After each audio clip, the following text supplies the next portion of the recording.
Bonjour et bienvenue sur La Psycho, en 3 mots, chaîne spécialisée en psychologie clinique. Vous trouverez ici des vidéos décryptant des fonctionnements psychologiques pouvant vous servir au quotidien. Si vous êtes nouveau ici, n'hésitez pas à vous abonner en cliquant sur s'abonner et sur la petite cloche pour pouvoir être averti de la sortie de ma prochaine vidéo. Aujourd'hui, nous allons parler du stress. Le stress, c'est simplement une réaction de l'organisme à un événement ou à une demande. En fait, il a une fonction d'adaptation aux situations nouvelles, qu'elles soient agréables ou désagréables. Nous ressentons du stress lorsqu'il y a un déséquilibre entre les exigences auxquelles nous devons répondre ou croyons devoir répondre et les ressources dont nous disposons ou dont nous croyons disposer. Tiens, faisons un exercice ensemble. Prenez une feuille blanche, un crayon et nommez des exemples de situations pouvant causer du stress. Classez-les maintenant dans une des 6 catégories suivantes: la situation familiale, l'école, les relations interpersonnelles, l'image corporelle, les événements situationnels et les attentes. Un peu de cette manière-là. Comme vous pouvez déjà le constater, une même situation ne génère pas la même intensité de stress chez tout le monde. Ainsi, à l'annonce d'un examen de fin d'année en mathématiques, Alex vivra un stress limité ou ne ressentira pas de stress parce qu'il sait comment se préparer, qu'il a de bonnes stratégies d'études, qu'il se sent en confiance et qu'il sait vers quelle personne se tourner en cas de besoin. Ce n'est pas le cas de Joël, qui vivra un stress plus important parce qu'il n'a pas de plan ou de stratégie d'études, qu'il se trouve mauvais en mathématiques et qu'il a peur d'échouer et qu'il ne sait pas à qui s'adresser en cas de besoin. Joël accorde en plus beaucoup d'importance à la réussite de cet examen, tout en ayant l'impression qu'il ne peut rien faire pour le réussir. Le stress fait partie de la vie de tous les jours. Certains stress sont positifs et nous stimulent. Il s'agit du stress aigu.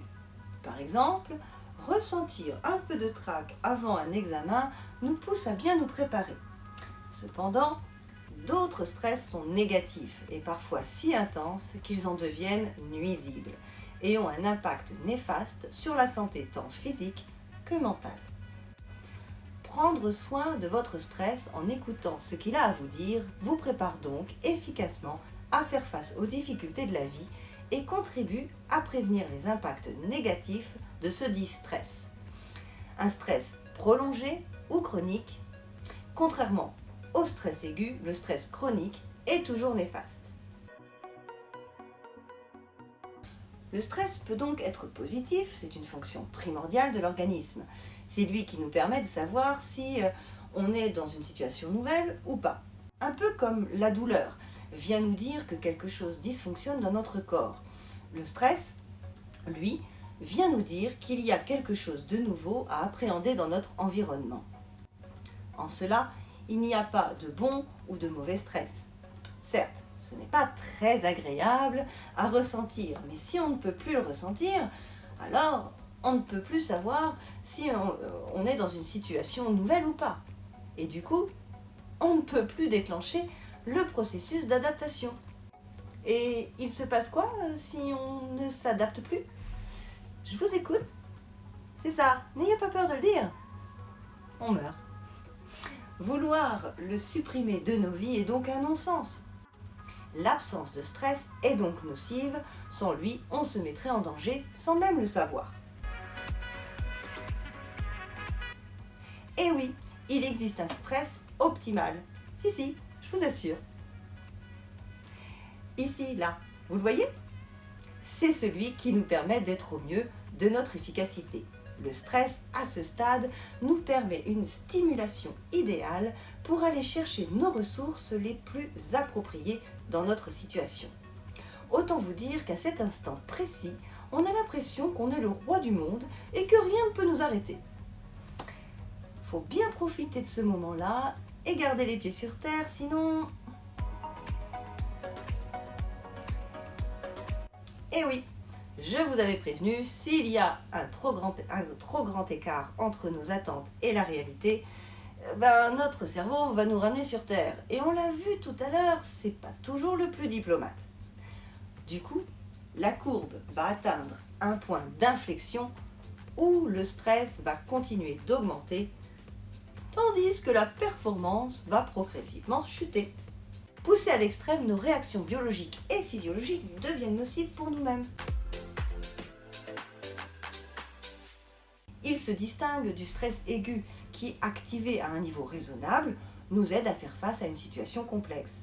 Le stress chronique, au contraire, est toujours néfaste, car il expose notre organisme à une sécrétion répétée des hormones du stress.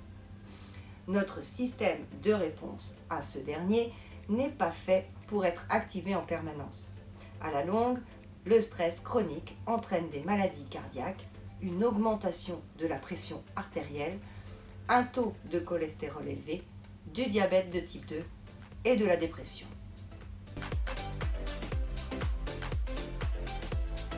Nous entendrons ici la gestion du stress comme votre capacité à réceptionner le message qu'il va vous envoyer et à y répondre.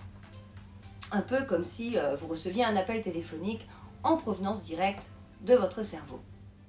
Et après, on fait quoi avec ça? Eh bien, prenons une pause pour vous laisser le temps de mettre en commentaire votre réponse à cette question.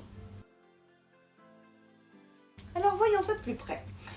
Vous l'aurez compris, déjà dans un premier temps, on prend l'appel.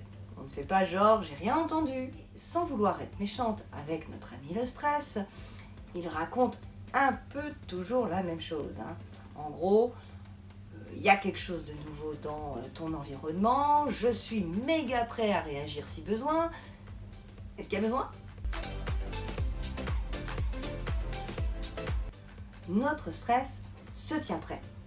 Mais à quoi? Eh bien, autant à faire face à une situation merveilleuse qu'à faire face à la mort. Oui, je sais, il ne fait pas dans le détail, mais il se tient prêt.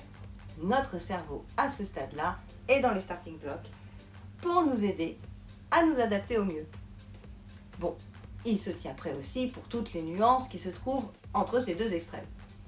D'ailleurs, la plupart du temps, c'est dans ces nuances que l'on se retrouve. Finalement, notre oral devant tout le monde ne nous a pas tués, ni rendus extraordinaires, mais simplement plus performants à ce type de situation. Cela nous aura permis d'évaluer la situation nouvelle, de définir les moyens les mieux adaptés pour nous de vivre ça, et de mettre en place les meilleures stratégies d'adaptation, afin de vivre au mieux la nouvelle situation. Par exemple, je dois passer un examen. Mon cœur s'accélère, je transpire, je tremble. Eh bien, je peux faire ralentir mon rythme cardiaque grâce à ma respiration. Et ainsi revenir à un état plus satisfaisant. Mais je suis sûre que dans vos commentaires, il y a une foule d'idées à utiliser pour mettre en acte des stratégies d'adaptation. Et pour ça, un grand merci à tous ceux qui ont participé à ces commentaires. Eh bien, à votre avis, elle devient quoi? Une situation familière et du coup ne déclenche pas notre ami le stress. N'hésitez pas à mettre un pouce bleu sur cette vidéo si elle vous a plu et à vous abonner si ce n'est pas déjà fait, en n'oubliant pas de cliquer sur la petite cloche pour être prévenu de ma prochaine vidéo. Merci à vous tous de me suivre et à très bientôt sur La Psycho en 3 mots. Parce que mieux comprendre permet de ne pas réagir pour mieux agir.